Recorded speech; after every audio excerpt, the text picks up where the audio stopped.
wassalatu wassalamu ala Rasulillah wala haula wala quwata illa billah amma ba'du. Yang terhormat Ibu Dekan, Bapak Ibu Wakil Dekan, para Kaprodi dan Bapak Ibu dosen Fakultas Sains dan Teknologi, yang terhormat Bapak Ibu dosen, Bapak Ibu undangan, para peserta kuliah umum Fakultas Sains dan Teknologi, yang terhormat pula para mahasiswa serta wabil khusus yang terhormat Bapak Dr. Ayang Utriza. Salam kenal Pak Ayang. Alhamdulillah dengan senang hati saya Imelda Fajriati diberi kesempatan untuk menyampaikan sedikit mungkin sedikit melengkapi tadi yang sudah disampaikan sangat banyak dan luar biasa oleh Pak Ayang. Menurut kami yang tiap harinya bergelut dengan mungkin perspektif sains gitu ya, mendengarkan istilah positivisme dalam halal itu menjadi hal baru, tapi ini menjadi salah satu pintu masuk untuk lebih terbuka gitu mungkin ya Pak. Oh ternyata iya, oke betul, iya begitu. Terima kasih. Nanti kita bisa diskusikan lebih lanjut. Bapak Ibu sekalian, mohon izin saya bisa share screen nggih. Ini sedikit yang hanya sedikit melengkapi mungkin ya.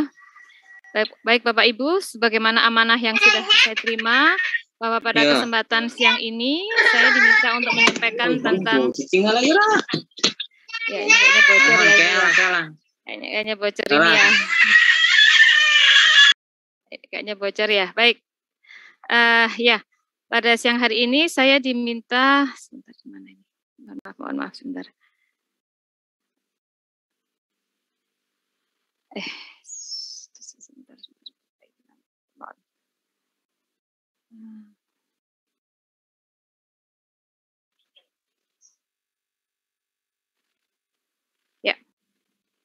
Saya diminta menyampaikan tentang peran dunia akademik dalam sertifikasi halal. Bapak Ibu mohon izin sedikit kita mungkin kalau Pak Ayang menceritakan banyak hal ya dari perspektif yang berbeda, saya coba yang lurus-lurus saja gitu ya. Ini bagaimana tentang sertifikasi halal yang ada di Indonesia. Bapak Ibu sekalian, pada dasarnya yang halal itu kan sudah jelas gitu ya. Yang haram juga sudah jelas. Nah, tetapi di antara yang haram dan di antara yang halal itu ada yang gray area, ada yang remang-remang atau mutasyabihat. Nah, tugas kita dalam artian bagaimana peran BPJPH dalam hal ini sebagai lembaga yang melaksanakan jaminan produk halal di Indonesia itu adalah memastikan yang tidak jelas ini, yang mutasyabihat ini. Kenapa harus dipastikan? Karena sebenarnya yang tidak jelas ini yang mutasyabihat ini bisa jadi karena ada akibat interferensi teknologi pada proses produksi. Juga bisa jadi sebenarnya bahannya halal tetapi diragukan kehalalannya karena akibat dari proses produk halalnya.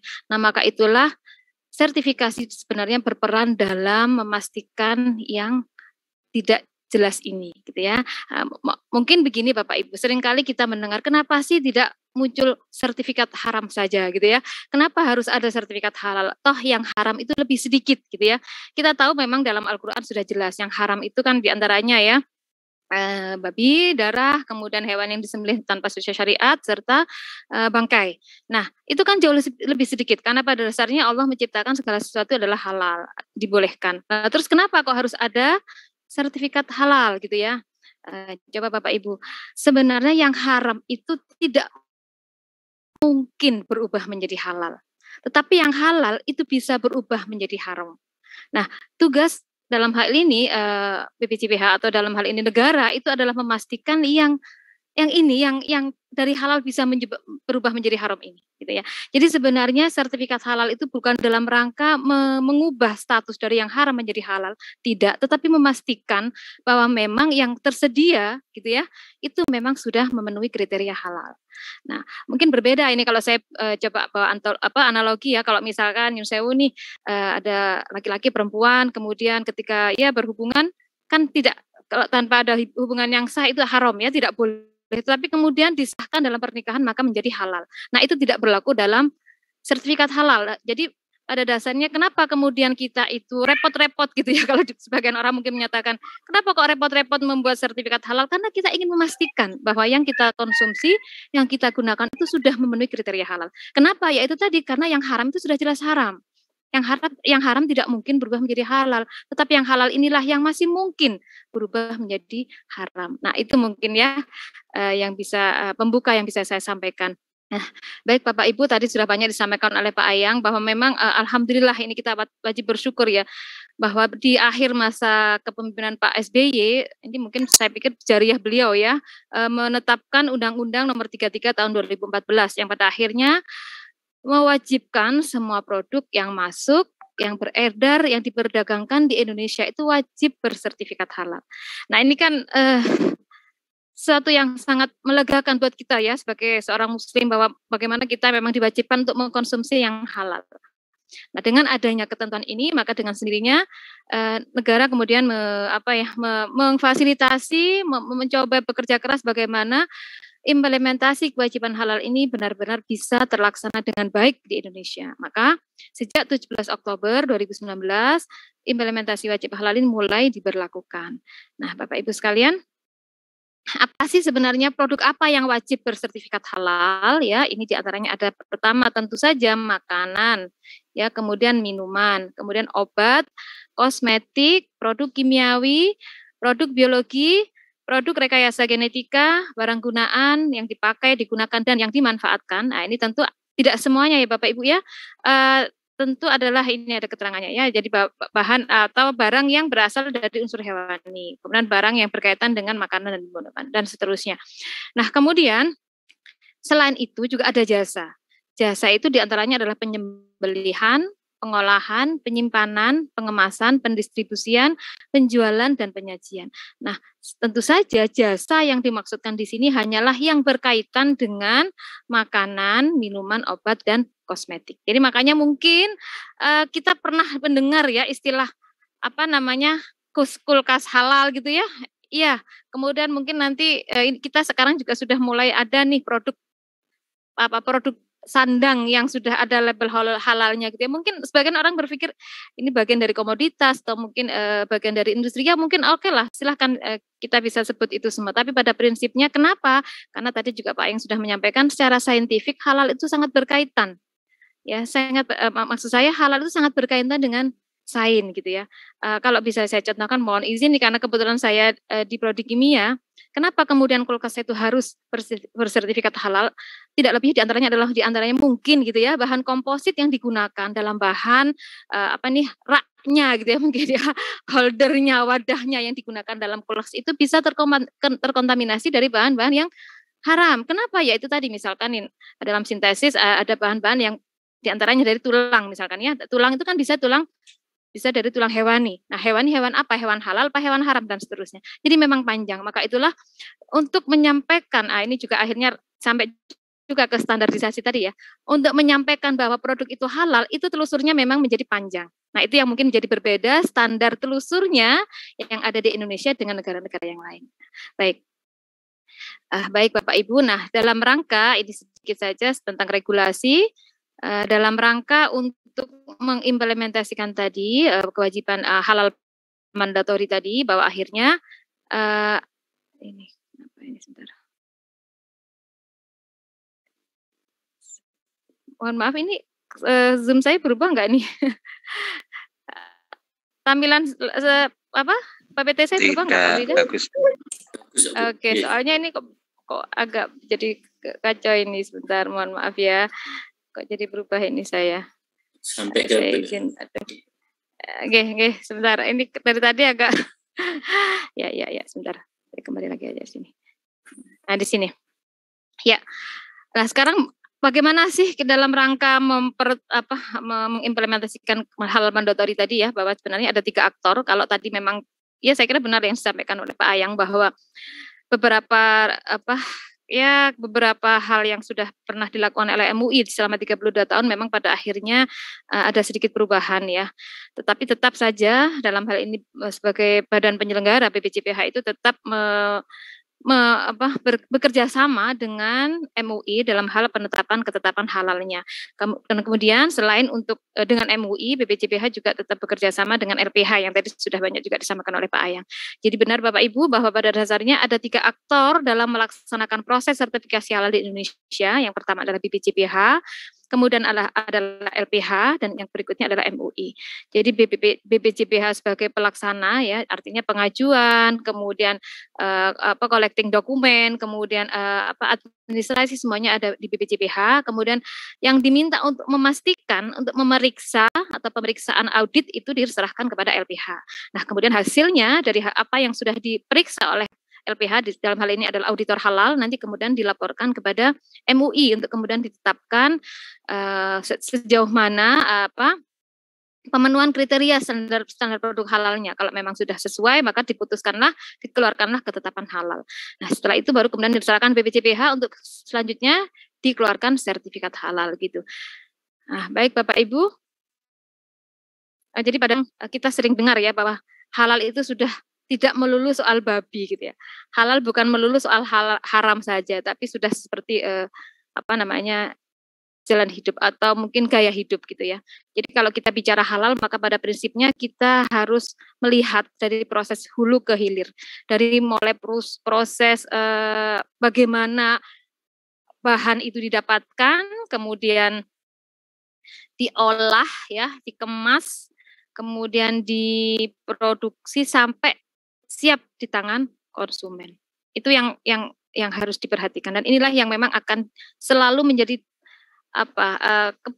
yang harus dipastikan ketika proses sertifikasi halal di Indonesia. Jadi benar-benar titik telusurnya itu sampai ke dalam sampai pada bahan ya, jadi sampai pada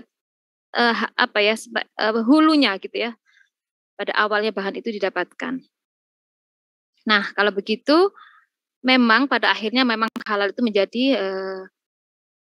istimewa. Jadi produk makanan dan minuman dalam hal ini ya, kalau memang sudah memenuhi kriteria halal itu menjadi produk yang premium atau kualitas premium. Jadi tentu saja ketika ketika produk makanan dan minuman itu sudah memenuhi kriteria halal, paling tidak berarti dia sudah bersih, sudah suci ya, sudah bebas dari najis.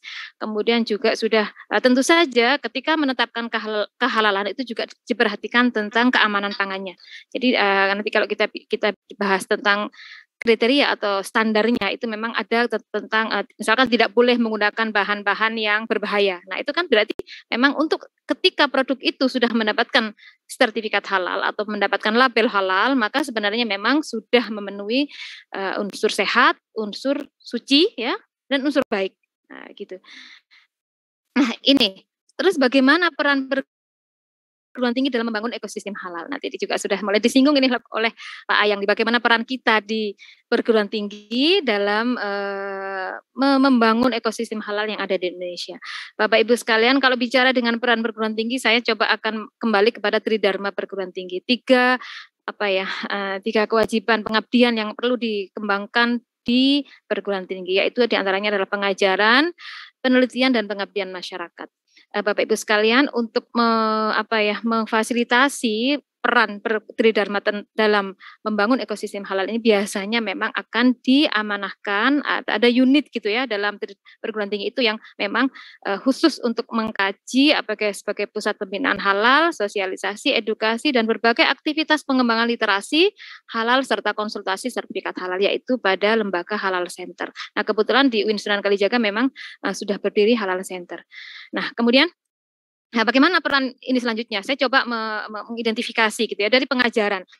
Paling tidak adalah adanya institusionalisasi kajian halal dalam mata kuliah. Alhamdulillah khususnya di Fakultas Sains dan Teknologi dengan adanya perubahan kurikulum ya dari tahun 2016 kurikulum 2016 ke kurikulum 2020 kurikulum Kampus Merdeka Belajar. Alhamdulillah beberapa mata kuliah halal sudah disajikan ya secara institusional, artinya sudah masuk dalam kurikulum. Diantaranya ini ada beberapa mata kuliah ya, ada di jurusan atau di prodi teknik industri, ada di prodi biologi, dan juga di prodi kimia di tempat saya bertugas. Jadi ada beberapa mata kuliah, misalkan di kimia produk halal, kemudian ada sistem manajemen mutu produk halal, ada fikih produk halal, nah gitu ya, ada hewan sembelih halal. Ini ada dalam beberapa mata kuliah yang ada di Fakultas Sains dan Teknologi.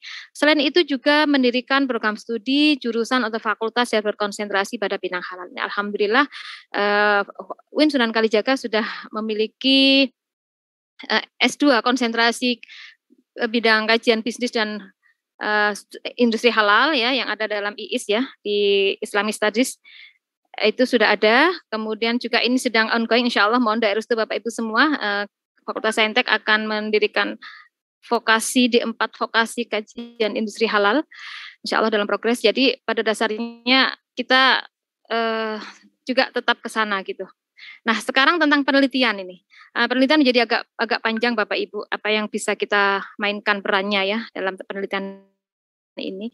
Kalau kemudian saya mengacu pada KNEKS tahun 2021 ya, laporan roadmap riset sains halal yang ada di Indonesia, pada dasarnya itu dikembangkan dua yang utama, diantaranya adalah pengembangan bahan substitusi non halal, karena kita tahu banyak sekali bahan-bahan baku yang digunakan yang ada di Indonesia itu kebanyakan import gitu ya. Nah kalau import didatangkan dari luar, kadangkala memang masih rentan, masih berpotensi tercemar dengan bahan-bahan yang najis. Nah itulah yang bagaimana kemudian kita dituntut untuk bisa menghasilkan dari bahan lokal, yang dimana itu bisa kita pastikan kehalalannya. Kemudian diantaranya adalah pengembangan riset sains tentang teknologi autentikasi bahan non halal. Nah tentu saja dengan interferensi kemajuan teknologi pada proses produksi makanan dan minuman, yang tidak bisa kita hindari adalah adanya cemaran-cemaran ya yang memungkinkan bahan-bahan non halal ada dalam produk makanan dan minuman kita. Nah itulah bagaimana kita bisa menyediakan metode ya, alat, instrumen yang bisa memastikan secara akurat, secara valid, secara presisi kandungan dari bahan-bahan yang non halal itu. Berikutnya tentu saja adalah publikasi dan penerbitan jurnal halal, ini juga menjadi bagian yang penting dan tidak bisa kita hindari. Artinya kita memang harus bekerja keras untuk juga membuat atau memperbanyak ya publikasi dan penerbitan tentang kajian-kajian halal. Berikutnya adalah pengabdian masyarakat. Ini yang mungkin bisa kita mainkan juga perannya gitu ya. Bapak Ibu sekalian, yang sedang ramai gitu ya sebetulnya ya, ini yang sedikit bisa saya sampaikan. Kalau tadi Pak Ayang menyampaikan LPH itu menjadi salah satu pintu masuk untuk peran yang lebih nyata dari sivitas akademika, ya itu bisa, memang benar gitu ya. Artinya dengan LPH yaitu lembaga pemeriksa halal yang dimana nanti akan memeriksa ke penggunaan atau kriteria halal yang sudah dilakukan oleh pelaku usaha, maka di mana auditor halal itu salah satu syaratnya gitu ya yang ada di undang-undang itu kan harus berasal dari sarjana tertentu gitu ya. Dan sarjana tertentu itu ternyata memang hanya ada pada sarjana-sarjana, diantaranya adalah sarjana farmasi, sarjana kimia, sarjana biologi, sarjana teknik industri, sarjana teknologi pangan, sarjana pertanian, peternakan dan kedokteran hewan, itu kurang lebihnya. Nah ini kan memberikan kesempatan nih bagi para fakultas sains dan teknologi untuk tentunya ya untuk bisa sebanyak-banyaknya. Saya sangat setuju sekali, terima kasih kepada Pak Ayang atas spotnya yang luar biasa. Bagaimana para dosen atau para mungkin mahasiswa-mahasiswa yang nanti sudah lulus ya dari jurusan prodi-prodi tertentu tadi itu bisa menjadi auditor halal. Kemudian selain itu dalam pengabdian masyarakat itu halal center atau dalam hal ini perguruan tinggi itu juga diberi kesempatan untuk lebih banyak berkiprah pada unit pendampingan dan konsultasi sertifikat halal. Bapak Ibu sekalian, bicara tentang pendampingan ini begini, dalam rangka mempercepat ya, mempercepat atau akselerasi 10 juta produk, ini mungkin kita sudah sering dengar ya, bahwa kewajiban halal itu untuk makanan dan minuman itu diberi waktu sampai 17 Oktober 2024. Nah, jadi semua produk khususnya makanan dan minuman termasuk sembelihan sampai tahun 2024 itu wajib bersertifikat halal. Nah, ini kan bukan masa yang pendek sebenarnya ya. Artinya kita sekarang sudah ada di tahun 2022. 2022 ke 2024 itu kurang lebih ada 2 tahun lagi. Nah, padahal 10 juta produk lebih itu yang saya tidak tahu angkanya, ini BPJPH ini. Mohon maaf ini Bapak Ibu, makanya tadi Pak Frida menyampaikan ya saya memang sering berinteraksi dengan BPJPH, jadi saya banyak bersumber dari lembaga tersebut gitu ya. Bahwa 90% produk makanan dan minuman yang beredar di kita ini ya di negara Indonesia ini berasal dari produk UMK. Terus bagaimana caranya supaya produk UMK ini bisa dipercepat proses kehalalannya? Karena mengejar di tahun 2024 bahwa semua produk makanan dan minuman harus bersertifikat halal. Nah, kemudian pemerintah membuat beberapa regulasi untuk penyederhanaan ini ya, penyederhanaan proses pengajuan sertifikasi yang diantaranya kemudian tertuang pada Undang-Undang Cipta Kerja tahun 2020 ya, diantaranya bahwa pelaku usaha produksi makanan dan minuman itu boleh mendeklarasikan secara mandiri bahwa produknya sudah memenuhi kriteria halal. Jadi tidak perlu mengajukan kepada LPH, kemudian ada audit atau pemeriksaan, tidak. Tetapi UMK tertentu ya yang memenuhi kriteria tertentu tentunya ya, di antaranya menggunakan bahan-bahan yang sederhana atau low risk itu boleh atau diminta untuk mendeklarkan secara mandiri yang kemudian dikenal dengan self declare bahwa produk yang dihasilkan sudah memenuhi kriteria halal dan ini berbiaya Rp0. Jadi tidak bayar sama sekali Bapak Ibu. Tetapi syaratnya apa? UMK yang mendeklarkan bahwa produknya sudah bersertifikat halal harus didampingi oleh pendamping PPH. Nah inilah peran dari perguruan tinggi yang saat ini sedang masif digerakkan oleh BPJPH. Jadi kalau secara reguler dalam artian untuk UMK, untuk pelaku usaha yang tidak bisa mendeklarkan produknya secara mandiri kehalalannya, maka wajib melewati reguler ya, melalui jalur skema reguler. Nanti akhirnya ada LPH yang mengaudit, memeriksa dan seterusnya. Tapi untuk yang memenuhi kriteria untuk self declare, maka ini boleh mendeklarkan secara mandiri dengan tidak berbiaya apapun dengan didampingi oleh seorang pendamping PPH dengan sendirinya, karena ada sekitar 10 juta gitu ya produk, tapi jangan ditanya 10 juta dihitung dari mana gitu ya Bapak Ibu ya. Jadi 10 juta produk yang ada di Indonesia itu dengan sendirinya juga dibutuhkan pendamping PPH sebanyak-banyaknya gitu ya. Nah, pendamping PPH itu rumahnya di mana? Induknya di mana? Induknya di lembaga pendamping yang ada di antaranya pada perguruan tinggi. Kalau auditor halal rumahnya ada di LPH, tetapi kalau pendamping PPH ini makanya saya sebut ya perguruan tinggi itu juga menyediakan SDM halal, di antaranya auditor halal, penilai halal tadi sudah dibahas, dan ini pendamping PPH. Jadi pendamping PPH itu direkrut oleh lembaga pendamping, di mana lembaga pendamping itu ada di dalam perguruan tinggi. Semakin banyak pendamping PPH yang direkrut, maka kemungkinan atau percepatan sertifikat halal bagi UMK yang memenuhi kriteria tadi bisa terrealisir. Inilah yang memang sedang ditargetkan oleh pemerintah. Nah, dalam hal ini BPJPH, gitu ya. Nah, tentu saja UIN Sunan Kalijaga alhamdulillah pada sampai hari ini ya, per siang tadi itu ada sekitar 491 pendamping PPH yang sudah kami registrasikan, sedang kami proses ke BPJPH, tetapi yang keluar registrasi mungkin sekitar 350-an tadi ya per siang tadi. Nah, alhamdulillah jadi pada porsi ini itu benar-benar lembaga pendamping sangat dibutuhkan perannya bisa menghasilkan pendamping PPH. Nah, ketika pendamping PPH bekerja mendampingi UMK untuk memastikan bahwa produknya memenuhi kriteria, itu tentu akan berkonsultasi, berdiskusi panjang lebar atau ya akan tetap dikawal gitu ya, akan tetap didampingi oleh lembaga pendamping perguruan tinggi ini. Nah, saya kira itu Bapak Ibu. Kemudian berikutnya tentang mendirikan unit lembaga sertifikasi. Kalau memang Pak Ayang tadi menyebutkan bukan bagian dari pengabdian masyarakat, ya kurang lebih saya sepakat Pak Ayang gitu ya, memang ada income gitu ya mungkin ya, income lain yang bisa yang diterima oleh para auditor halal kalau memang nantinya ini berasal dari dosen gitu ya.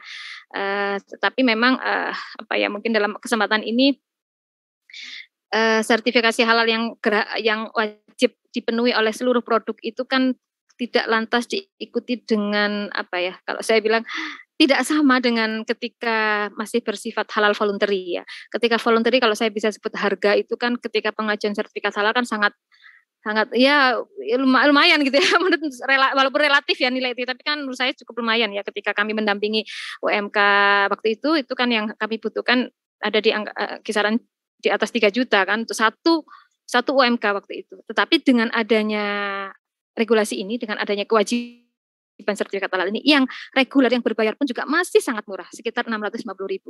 Nah, 650.000 itulah yang nanti sebagian akan masuk ke LPH, sebagian akan masuk ke BPJPH. Nah, itulah kira-kira gambaran. Tapi pada prinsipnya saya kira tetaplah kita harus menjadi bagian bahwa halal itu sudah harus kita perjuangkan, itu menjadi bagian dari dakwah, itu harus bagian dari usaha bersama yang harus kita wujudkan. Bagaimana kemudian Indonesia itu bisa mengimplementasikan secara utuh gitu ya, bahwa kewajiban halal itu setelah diterapkan.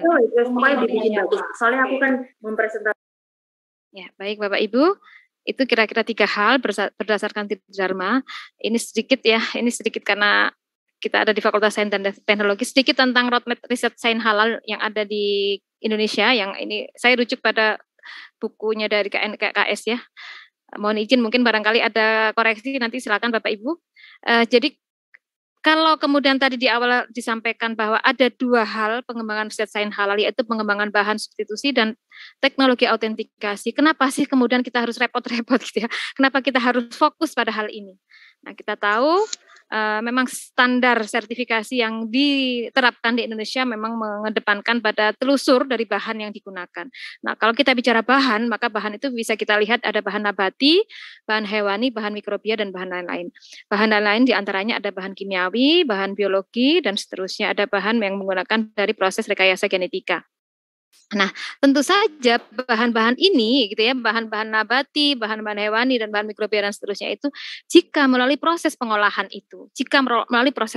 artinya ketika dikonsumsi itu melalui proses pengolahan itu dimungkinkan ada hal yang menjadikan produk yang kita konsumsi itu terdapat bahan cemaran, baik bahan cemaran bahan najis, baik terdapat bahan cemaran bahan yang haram gitu ya. Nah, maka kemudian hal ini dikenal dengan titik kritis.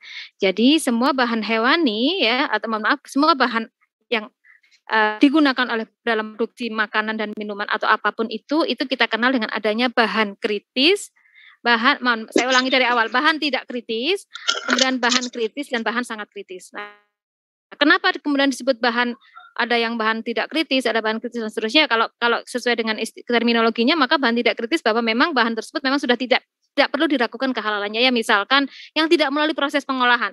Bahan nabati yang tidak melalui proses pengolahan itu adalah bahan tidak kritis. Misalkan Bapak Ibu kita mengkonsumsi pisang tanpa, ya tentu kan tidak mungkin tercemar, itu termasuk bahan tidak kritis. Ya. Atau kemudian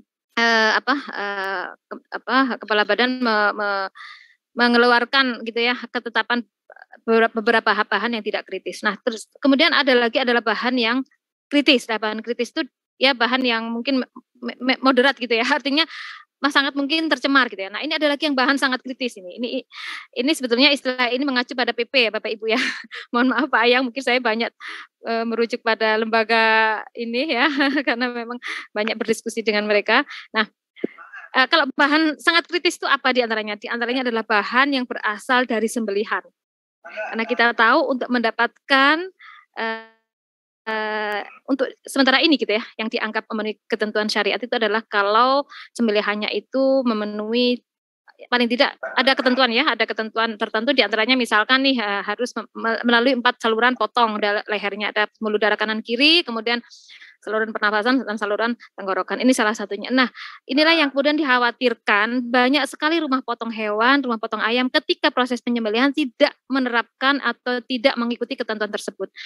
Makanya untuk sudah dijadikan ketetapan bahwa semua produk makanan hewani gitu ya, semua produk makanan yang mengandung hewani, di mana produk hewaninya menjadi unsur yang dominan sebagai bahan utama, itu tidak bisa melalui proses self declare atau tidak bisa mengajukan secara mandiri proses kehalalannya, tetapi harus lewat reguler. Kenapa harus lewat reguler? Karena dibutuhkan auditor halal yang harus bisa memeriksa langsung hewan yang digunakan itu berasal dari RPH, RPU mana, gitu ya. Nah, tentu saja akan bisa termasuk dianggap memenuhi kriteria halal, standarnya itu adalah kalau RPH atau RPU itu sudah memiliki sertifikat halal. Nah, RPH atau RPU yang sudah memiliki sertifikat halal setidaknya memiliki juru sembelih halal. Nah, gitu yang kita kenal dengan juleha. Padahal untuk menjadi juleha itu juga harus ikut pelatihan dan kemudian juga ada uji kompetensi juleha. Maka Bapak Ibu kalau saya bilang kalau kemudian diminta menyebutkan apa sih problem terbesar di hulu yang masih menjadi PR kita bersama, terpenuhinya RPH, RPU yang sudah bersertifikat halal. Karena sangat jarang, sangat minim. Nah, ini mungkin bisa menjadi keprihatinan kita bersama ya. Misalkan nih Bapak Ibu ya mengkonsumsi apa ya yang mungkin suka makan ayam goreng gitu ya. Nanti bisa diperhatikan nih, lehernya tuh kira-kira masih mulus atau tidak gitu. Saya tanya itu kecil atau tidak gitu. Nah, itu semuanya memang tergantung keyakinan, tapi pada prinsipnya untuk Indonesia itu memang produk makanan yang mengandung hewani gitu ya. Misalkan saja contohnya saya bilang kue lemper gitu ya. Pak Ayang tahu kue lemper enggak ini? Ya. Itu kan ada daging kecil-kecil ya, itu ada isian daging atau abon itu harus didapatkan dari RPH yang sudah ber-SH. Padahal untuk mendapatkan eh, RPH yang ber-SH kan tidak mudah. Sebagai contoh saja kalau tidak salah ya, ini mau dikoreksi. Di Kodia di Yogyakarta itu hanya satu RPH yang sudah ber-SH, itu miliknya RPH-nya Giwangan, Pasar Giwangan, punyanya Pemda, Pemkot gitu ya. Kalau RPU alhamdulillah sudah banyak ini. Nah, maka itulah ini menjadi PR kita bersama sebenarnya. Jadi harus diperbanyak lagi nih RPH, RPU yang sudah bersertifikat halal. Karena syaratnya untuk mendapatkan sertifikat halal di produk akhir tentu saja kalau itu produk hewani itu harus dihasilkan dari RPU atau RPH yang sudah bersertifikat halal. Saya kira itu. Kemudian ini nanti kalau sudah habis waktunya saya diingatkan saja Pak Frida, saya hanya pelengkap ini. Ini bisa saya potong saja di PowerPoint saya, nggak usah saya sampaikan semua. Masih ya Bu Imelda. Oke, baik. Masih. Baik, gini, kemudian ini. Nah, pada dasarnya termasuk bahan baku tadi ya, kemudian bagaimana riset tentang teknologi itu akhirnya mendukung industri halal atau ekosistem halal yang ada di Indonesia. Ini tadi ya, ada 3 hal yang perlu dikembangkan dalam sains halal, pengembangan bahan halal seperti bahan baku maupun bahan tambahan sebagai bahan substitusi non halal, pengembangan metode autentikasi dan traceability serta pengembangan pemrosesan yang halal. Ini sedikit beberapa tema sains yang sangat terbuka untuk kita masuki sebagai saintis terutama ya, bahwa ada beberapa bahan baku yang masih sangat tergantung ya dari produk luar, artinya masih banyak yang dihasilkan dari import, di mana itu menjadi sulit didapatkan kepastian kehalalannya. Kalau kemudian pelaku usaha itu harus menggunakan produk import ya, gitu ya. Kemudian untuk memastikan bahwa bahan yang digunakan sudah memenuhi kriteria halal, maka tentu saja produk import itu harus sudah bersertifikat halal kan begitu. Nah, lembaga halal luar negeri seperti apakah gitu ya yang sudah bekerja sama atau sudah diakui oleh lembaga halal kita atau BPJPH itu tentu tidak banyak juga, ada beberapa hal. Ini memang menjadi agak rumit ya. Ini yang nanti Pak yang bisa menjelaskan lebih lanjut tentang ini. Nah, seperti itu. Kemudian pertama tadi emulsifier, kemudian ada gelatin ya, ini yang kita tahu yang hampir makanan kita itu sudah sebagian besar sudah menggunakan gelatin, dan gelatin itu sumber utamanya berasal dari tulang dan kulit hewani. Nah gitu ya. Kalau tulang dan kulit hewani kita sudah asumsinya kemana ini? Kalau sapi, antara ketersediaan sapi dan babi tentu kan lebih mudah, pengembangbiakannya kan lebih mudah babi gitu ya. Nah ini kalau sudah bicara itu, kalau sudah dari kulit hewan non haram pun misalkan dari hewan babi, nah proses penyembelihannya bagaimana gitu? Nah itu masih menjadi panjang. Nah seperti itulah Bapak Ibu. Baik. Kemudian flavor atau rasa-rasa ini juga menjadi bahan yang sangat krusial ya. Kenapa? Karena memang flavor atau rasa-rasa ini, perasa ini memang biasanya paling mudah larut dalam senyawa alkohol gitu ya. Dan alkohol itu bisa diantaranya dari gliserol. Kalau gliserol itu kan berarti hidrolisis dari lemak hewan. Nah, hidrolisisnya pakai apa nih? Jadi panjang, pakai enzim atau pakai asam gitu ya. Jadi panjang. Jadi beberapa hal itulah yang kemudian menjadi fokus, membuka celah peluang untuk dilakukannya riset sains dasar tentang bahan-bahan substitusi non halal tadi ya. Kemudian enzim juga kita tahu, enzim adalah katalis biologis yang memang fungsinya luar biasa, biasanya untuk membantu memecah atau menghidrolisis banyak bahan ya. Kemudian ada natural produk alam ya, seperti seasoning, pewarna, antioksidan dan lain-lain. Ini juga bahan-bahan ini memiliki termasuk kategori yang memiliki titik kritis gitu. Kemudian ini sekarang tentang metode teknologi autentikasi bahan non halal. Beberapa metode, instrumen atau yang sudah kita yang perlu kita terus kembangkan, diantaranya adalah ini Bapak Ibu, kita dalam autentikasi halal atau menganalisis apakah bahan itu terdapat cemaran atau terdapat kontaminan dari bahan haram, itu bisa diantaranya dilakukan dengan satu metode spektroskopi FTIR. Ini mungkin kalau mahasiswa kimia mungkin sudah familiar ya. Kemudian ada metode kromatografi, ada metode elektronik NUS, kemudian ada DSC, ada teknik ELISA, dan yang terakhir ada real time PCR. Nah, PCR inilah yang masih dianggap sebagai gold method gitu ya. Jadi metode standar, metode paling apa ya, paling bagus lah ya gitu ya, yang untuk bisa memastikan karena kita bisa memeriksa material genetik dari bahan-bahan yang diharamkan dari sampel yang menjadi akan kita uji gitu. Nah, ini sedikit ini bahwa Indonesia juga sebenarnya sudah menyiapkan atau sedang berlomba ke arah sana bagaimana pengembangan ekosistem pengujian produk halal itu juga masuk dalam teknologi 4.0. Di antaranya melibatkan big data, blockchain, Internet of Things, dan artificial intelligence. Tapi mohon maaf, saya mohon tidak ditanya banyak tentang hal ini ya Bapak Ibu ya. Ini saya hanya sedikit menyampaikan. Saya kira ini teman-teman dari informatika dan teknik industri yang lebih tahu begitu. Kenapa kemudian dalam teknologi 4.0 kita menggunakan beberapa teknologi ini, diantaranya ini dalam titik telusur gitu ya, saya ambil contoh saja. Dalam titik telusur itu kita harus bisa memastikan dari mulai hulu sampai hilir itu bisa memenuhi atau tetap memenuhi kriteria halal yang sudah ditetapkan sebagai standar kita ya, sebagai standar Indonesia dalam menetapkan kehalalan produknya. Nah, dalam proses tracing tadi, penelusuran tadi itu kadang-kala kan perlu data-data yang lengkap gitu ya, perlu ada ada instrumen yang membantu menelusuri gitu ya. Dan ini konon gitu ya, itu bisa difasilitasi dengan adanya blockchain ini. Mohon dikoreksi ini Bapak Ibu. Karena dengan blockchain ini maka bisa dipastikan transaksi yang terjadi itu aman gitu ya dan transparan, tidak mungkin atau kecil kemungkinan terjadi manipulasi. Jadi kita sudah bisa tahu gitulah gitu ya. Kemudian data blockchain menawarkan audit kepastian asal dan tanda tangan digital dari pesan yang memberikan integritas melalui transfer dan nilai data yang dihasilkan dengan blockchain lengkap dan tidak diragukan lagi kevalitan dan akurasi nilainya. Saya kira itu Pak Frida sedikit yang saya sampaikan. Semoga yang sedikit ini bisa melengkapi dari yang sudah diterima oleh Bapak Ibu sekalian. Terima kasih dari saya kembalikan ke Pak Frida.